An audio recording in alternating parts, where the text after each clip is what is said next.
Termasuk kita, kisah yang luar biasa terjadi selain kisah Zubair bin Awam, selain kisah tadi kata ada kisah yang lebih luar biasa kalau menurut saya. Kisah ini luar biasa dan ini dua orang ini saya favoritkan di dalam hidup saya pribadi dan saya berharap mudah-mudahan dari keturunan muslimin, terutama keturunan saya ada orang-orang yang seperti ini. Ini luar biasa, anak-anak muda umurnya 15 tahun sama 16 tahun. Dua orang anak muda dari Ansar. Namanya Mu'ad ibn Afra dan Auf ibn Afra. Bismillahirrahmanirrahim. Ayah mereka namanya Afra, dikenal dengan dua anaknya Afra, dua anak laki-laki. Mu'ad kakak umurnya 16 tahun, Auf adik umurnya 15 tahun. Abdurrahman ibn Auf menyebutkan di dalam perang Badar, kisah sahih riwayat Bukhari Muslim, dia mengatakan pada saat aku sedang melihat perang berkecamuk dan aku berada di pinggiran kancah peperangan, tiba-tiba saja aku didatangi oleh seorang anak muda Ansar bernama Mu'ad ke sebelah kirinya, lalu berkata, "Hai paman, mana Abu Jahal?" Kata Abdurrahman, "Kenapa kau tanya Abu Jahal?" Dia bilang, "Saya dengar dia orang yang paling menyakiti Nabi SAW waktu di Mekah." Kata Abdurrahman, "Iya benar. Apa yang kau mau lakukan?" "Saya mau bunuh paman." Jadi anak muda ini bukan nyari prajurit-prajurit biasa. Mana kepalanya itu? Kepala orang kafir nih, pimpinan perang itu memang betul Abu Jahal panglima perangnya. Pimpinannya kalau muslimin dipimpin oleh Nabi SAW, kalau Quraisy di perang Badar dipimpin oleh Abu Jahal. Maka kata Abdurrahman, nanti kalau saya lihat dia, saya akan tunjukkan, karena Mu'adz belum pernah lihat Abu Jahal. Kata Abdurrahman, baru saya selesai bilang itu, datang adiknya dia, Auf, di sebelah kanan saya. Seakan-akan mereka memang tidak saling tahu nih. Mengucapkan kalimat yang mirip, "Wahai paman, mana Abu Jahal?"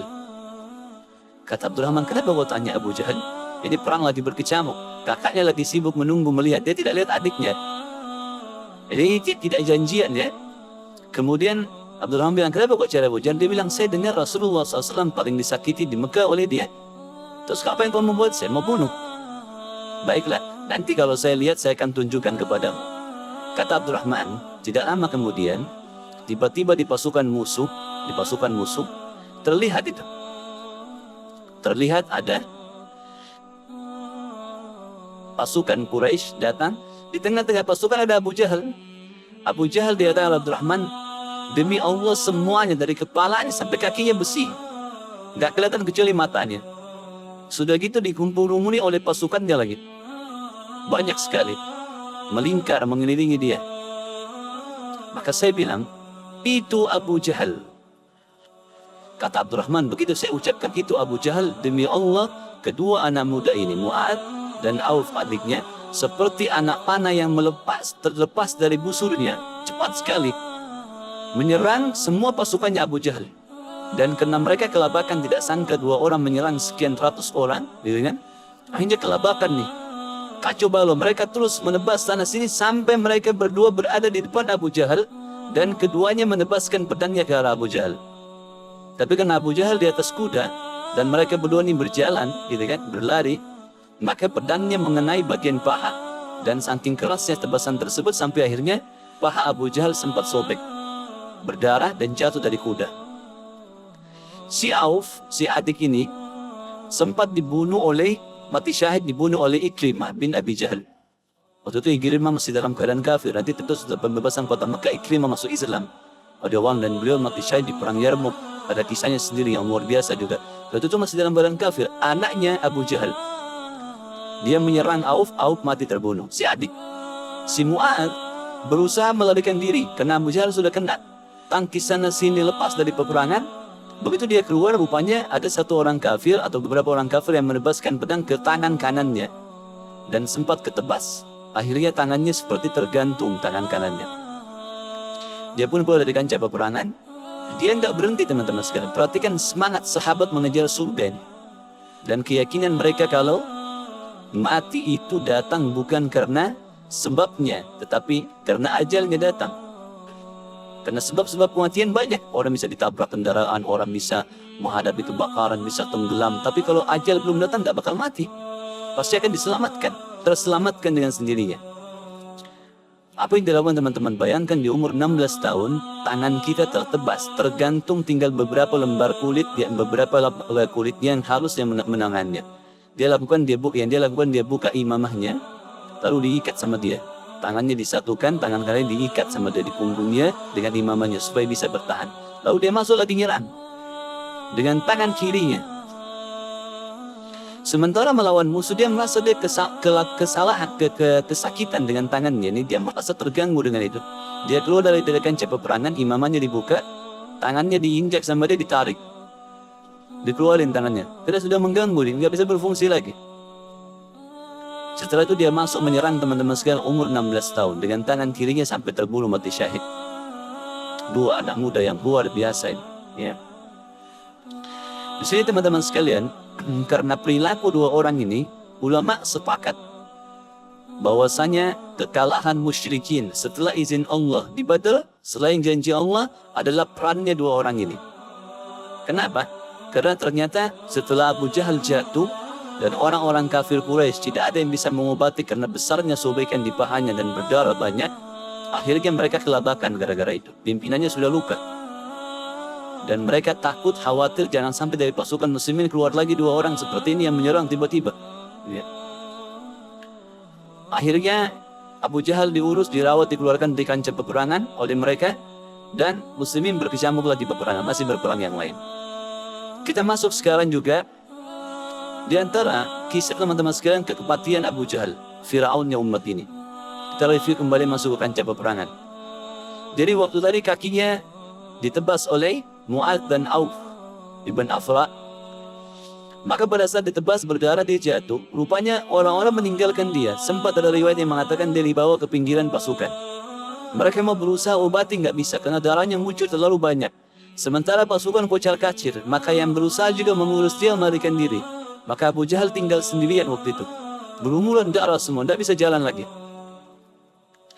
Pada saat itu teman-teman sekalian, Nabi SAW memerintahkan cari Abu Jahal. Ada di kancah peperangan orang itu. Jadi kan? Maka para sahabat menyebar mencari Abu Jahal, dicari di korban-korban. Sahabat Nabi Abdullah bin Mas'ud tadi yang kita ceritakan, postur tubuhnya sangat kecil. Dulu ini Abdullah bin Mas'ud termasuk orang yang dilemahkan di Mekah. Orangnya sangat kurus dan dia cuma tugasnya menjual jasanya untuk membalakan kambingnya orang. Radhiyallahu anhu. Tapi itu Islam tidak lihat. Islam lihat keimanannya. Abdullah bin Mas'ud adalah ulama muslimin setelah masuk Islam, gitu kan? Abu Jahal salah satu orang yang suka menyewa jasanya Abdullah bin Mas'ud dulu di Mekah.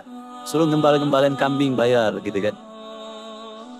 Maka Abdullah bin Mas'ud ikut mencari. Dan dia menemukan Abu Jahal dalam keadaan sudah setengah sadar. Udah darah semuanya, udah nggak bisa, lemas sekali. Saat Abdullah bin Mas'ud berdiri di dekat kepala Abu Jahal yang tidak jelas melihat Abdullah berkata, kemenangan di pihak siapa? Dia mesti tanya Abdullah bin Mas'ud. Dia nggak tahu nih kalau orang Quraisy kalah gitu. Abdullah bilang, pada Allah dan Rasulnya wahai musuh Allah. Abu Jahal bilang, tidak masalah. Apa ada kemuliaan dari seseorang yang dibunuh oleh kaumnya sendiri dan bukan musuh selain kaumnya? Artinya, walaupun kami kalah, saya juga mati, tetap saya mulia karena saya dibunuh oleh kaum saya sendiri, bukan orang lain. Pernyataan ini sebenarnya orang-orang Arab tahunya adalah bentuk kesombongan. Kalimat ini bentuk kesombongan. Dalam bahasa Arab bisa dibayangkan saat dia mau mati pun dia masih bisa sombong orang ini. Ya. Abdullah bin Mas'ud lalu menaiki dadanya Abu Jahal. Karena Abu Jahal orang besar, Abu Jahal kecil, naik di dadanya, duduk, gitu kan? Dan tujuannya ingin memenggal kepalanya Abu Jahal. Dia mau ditembas, dia bawa ke Nabi, ya Rasulullah ini orangnya, gitu. Ternyata Abu Jahal mengenali wajah Abdullah bin Mas'ud, sudah dekat kelihatan. Ini penggembala kambing saya di Mekah. Maka dia berkata pada Abdullah, bukankah kamu dahulu yang mengembalakan kambing-kambing kami? Abdullah menjawab, iya benar. Abu Jahal bilang, sungguh kamu sudah melakukan perbuatan yang sangat tidak pantas dengan orang yang tidak sederajat denganmu wahai pengembala kambing. Jadi sebenarnya ulama bilang, perkataan ini mirip begini, sungguh engkau telah menaiki gunung. Perkataan Abu Jahal begini, dia bilang, sungguh kamu sudah berada di atas gunung yang kekal, wahai pengembala kambing. Perkataannya maknanya begini, sungguh kau sudah melampaui perbuatanmu, naik di dadaku, sementara aku di atasan, seperti itulah. Ya. Maka Abdullah pun tidak sabar lagi, langsung memenggal kepala Abu Jahal dan menarik dari rambutnya dan membawa kepalanya kepada Nabi SAW. Rasulullah SAW sempat waktu itu bertanya-tanya, ya siapa ini? Karena penuh dengan darah, rambutnya ditarik sama Abdullah bin Mas'ud. Kata Abdullah bin Mas'ud, musuh Allah wahai utusan Allah, ini Abu Jahal. Demikian. Nabi SAW berkata, demi nama Allah yang tidak ada Tuhan yang berhak disembah kecuali Dia, apakah ini benar? Dia Abu Jahal mati sudah? Kata Abdullah, demi Allah yang tidak ada Tuhan yang berhak disembah kecuali Dia, ini adalah Abu Jahal. Saya sendiri yang menebas lehernya ya Rasulullah. Maka Nabi SAW segera sujud syukur gara-gara itu. Ya. Kemudian beliau SAW bersabda saat bangun dari sujudnya, sungguh orang ini Fir'aunnya umat ini. Sungguh orang ini adalah Fir'aunnya umat ini. Makanya dapat julukan Fir'aunnya umat ini. Baik.